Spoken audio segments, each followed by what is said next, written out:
Hello, இன்று நம்ம trending சமையல் சேனலில் உங்களை அன்புடன் வரவேற்கிறேன். இன்று நம்ம ஒரு சின்ன ருசியாக அனைவருக்கும் பிடிச்ச போகும் அவல் மினி போண்டா ரெசிபி தாங்க பார்க்க போகிறோம். காய்கறிகளோட சூப்பராக காம்போ சுட சுட சாப்பிட்டா என்ன தான் மகிழ்ச்சிங்க. இந்த வீடியோவை ஃபுல்லாக பாருங்கள். முதல்ல என்னுடைய சேனலை யாரெல்லாம் சப்ஸ்கிரைப் பண்ணியோ சப்ஸ்கிரைப் பண்ணுங்கள். கூட இருக்கிற பெல் ஐக்கனை கிளிக் பண்ண மறந்துடாதீங்க.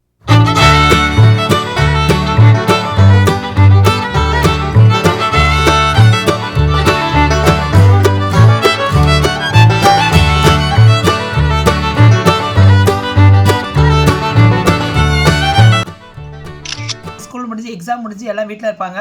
வீட்டில் இருக்கும்போது நம்ம வந்து அருமையாக ஒரு ஸ்நாக்ஸ் செஞ்சு கொடுக்கணும்னு சொல்லிட்டு நமக்கு மனசெல்லாம் அல்லோ இல்லைங்களா? அப்படி இருக்கும்போது நம்ம கடையில் போயிட்டு வாங்கி கொடுக்கறத விட்டுட்டு நம்ம வீட்லேயே வந்து யூஸ் பண்ணுற எண்ணெயை வச்சு அருமையான அவ்வளோ வச்சு நம்ம ஒரு அருமையான ஒரு மினி போண்டா செய்ய போகிறோங்க. என்ன போண்டாங்க? ஒரு மினி போண்டா. அவ்வளோ சூப்பராக அவ்வளோ சாஃப்டாக இருக்கும். அதுக்கு என்னென்ன பொருள் வேணும் வாங்க வீடியோக்குள்ளே போகலாம். போகிறதுக்கு முன்னாடி என்னுடைய சேனலை வந்து முதல்ல யார் யாரை பார்த்து வந்து ஒரு மறக்காமல் ஒரு சப்ஸ்கிரைப் பண்ணுங்கள். பக்கத்தில் வந்து ஒரு ஆல் என்ற ஆப்ஷன் இருக்கும், அது கிளிக் பண்ணால் மறந்துடாதீங்க. அப்போ தான் வந்து நான் போடுற வீடியோஸ் வந்து உங்களுக்கு நோட்டிஃபிகேஷனில் டெய்லி வந்துட்டு இருக்கோங்க. நான் இந்த மாதிரி ஸ்நாக்ஸ் ஐட்டம்ஸ் குழந்தைங்களுக்கு அவசரம் வந்து நான் நிறைய போட்டிருக்கேன். என்னுடைய சேனலை உங்கள் பார்க்க விரும்பணும்னு நினைக்கிறவங்க நேராக போய் நீங்கள் பாருங்கள், என்னுடைய லிங்கை ஓப்பன் பண்ணி. இப்போ பாருங்கள், இப்போ மினி போண்டா செய்யறதுக்காக ஒரு கப்பு வந்து அவள் எடுத்திருக்கேன். அவள் வந்து கொஞ்சம் தடியாக இருக்க எடுத்துக்குங்க. இந்த பாருங்கள், நல்லா கொஞ்சம் தடியாக இருக்குது. இந்த அவளை வச்சு தான் நம்ம ஒரு கப்புனா 250 கிராமுங்க. கிராம் கணக்குப்படி பார்த்தா 250. இந்த மெஷர்மெண்ட் கப்பெல்லாம் இருக்கும் இல்லைங்களா? அந்த கப்பில் வந்து 250 கிராம்ஸ் இது நான் எடுத்துருக்கிறேன். இதில் வந்து ஒரு கப்பை எடுத்து நம்ம ஒரு கிண்ணத்தில் போட்டுடலாம். இப்போ பாருங்கள், ஒரு பவுல் எடுத்துங்க. பவுல் எடுத்துக்கிட்டு இந்த பாருங்கள், ஒரு கப்பு வந்து நம்ம அவள் சொன்னோம் இல்லைங்களா, அதை வந்து ஒரு இது அந்த பவுலில் போட்டுக்குங்க. இதுக்கு தேவையான அளவு தயிர் ஊற்றிக்கலாங்க. இந்த தயிர் எதுக்கு ஊற்றுறது? நல்லா சாஃப்ட்னஸ் வரதுக்காக. நல்லா கலக்கிடுங்க, ஒரு கலக்கிடுங்க. இப்போ தேவையான அளவு தயிர் நல்லா ஊற்றிக்குங்க. தயிர் ஊற்றிட்டு அப்படியே வந்து நல்லா கலக்கிட்டு இது அப்படியே வந்து ஒரு 5 நிமிஷம் அப்படியே ஊறட்டும் ஃப்ரெண்ட்ஸ். மிக்ஸி பவுல் எடுத்துங்க. நம்ம ஊற வச்சோம் இல்லைங்களா அவள் தயிர் போட்டு, அதை எடுத்து உள்ளே போட்டுடலாம் இதில்.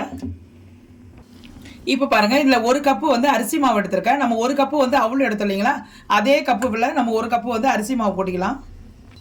ஒரு கப்பு அரிசி மாவுக்கு அரை கப்பு தண்ணி ஊற்றிடலாம். இப்போ நல்லா ஃபைன் பேஸ்ட்டாக அரைச்சிடலாங்க. பாருங்க, நம்ம வந்து கட்டியாக தான் இருக்கணும் மாவு. தண்ணியெல்லாம் ரொம்ப ஊற்றக்கூடாது. இந்த பாருங்க, இப்படி தான் இருக்கணும். நம்ம கரண்டியில் போட்டோன்னா இப்படி விழணும், அந்த அளவு தான் இருக்கணும். ரொம்ப தண்ணியாக இருக்கக்கூடாது, கட்டியாக தான் இருக்கணும். இதை நம்ம அரைச்சிட்டோம். இப்போ நம்ம இன்னொரு பவுலில் ட்ரான்ஸ்ஃபர் பண்ணிடலாம். அதுக்கு தேவையான அளவு சால்ட் ஆட் பண்ணிக்கோங்க. பொடியாக நறுக்கிற வெங்காயம், ஒரு வெங்காயம் பெரிய வெங்காயமாக இருந்தால் 1 போட்டுக்குங்க. சின்ன வெங்காயமாக ஒரு 2 போட்டுக்குங்க. காரத்துக்கேற்ப வந்து பச்சை மிளகாய் போட்டுக்குங்க.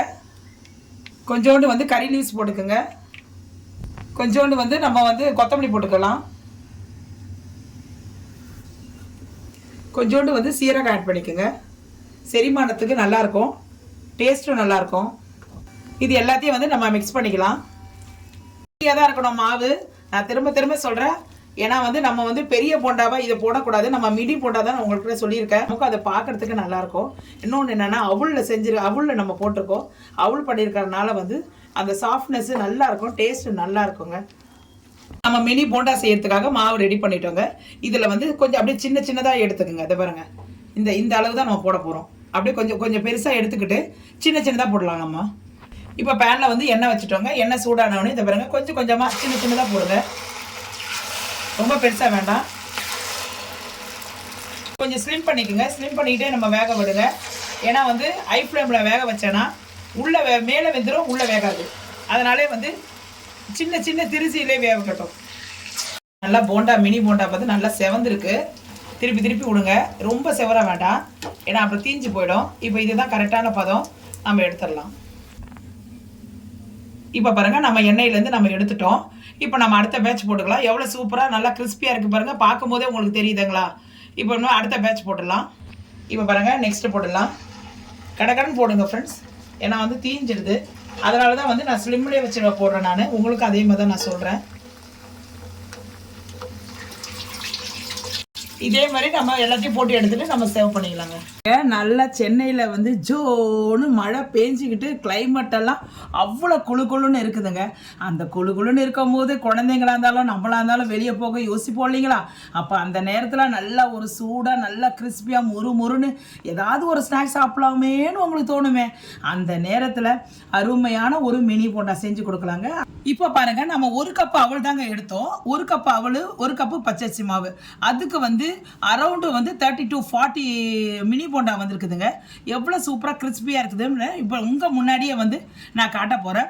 அதுக்கு தகுந்த ஒரு தேங்காய் சட்னி, நீங்கள் தேங்காய் சட்னி கூட இல்லாத சாப்பிடலாம். ஏன்னா வந்து இதை பச்சை மிளகாலாம் ஆட் பண்ணிக்கிறேன், கொஞ்சம் காரமாகவும் இருக்கும். ஆனால் இதில் தேங்காய் சட்னி இன்னும் டேஸ்ட்டு கொடுக்கும். உங்கள் முன்னாடி வந்து நான் ஒரு போண்டாவை எடுத்து நான் காட்டுறேன். ஒரு போண்டாவை எடுத்துக்கிட்டேன், உங்கள் முன்னாடியே வந்து அந்த கிரிப்னஸை காட்டுற பாருங்கள். இதை பாருங்கள், கையை வச்சோடனே பாருங்கள் சூப்பராக இருக்குங்க போண்டா. அது பாருங்க ரொம்ப ஹார்டாகவே எதுவுமே இருக்காது.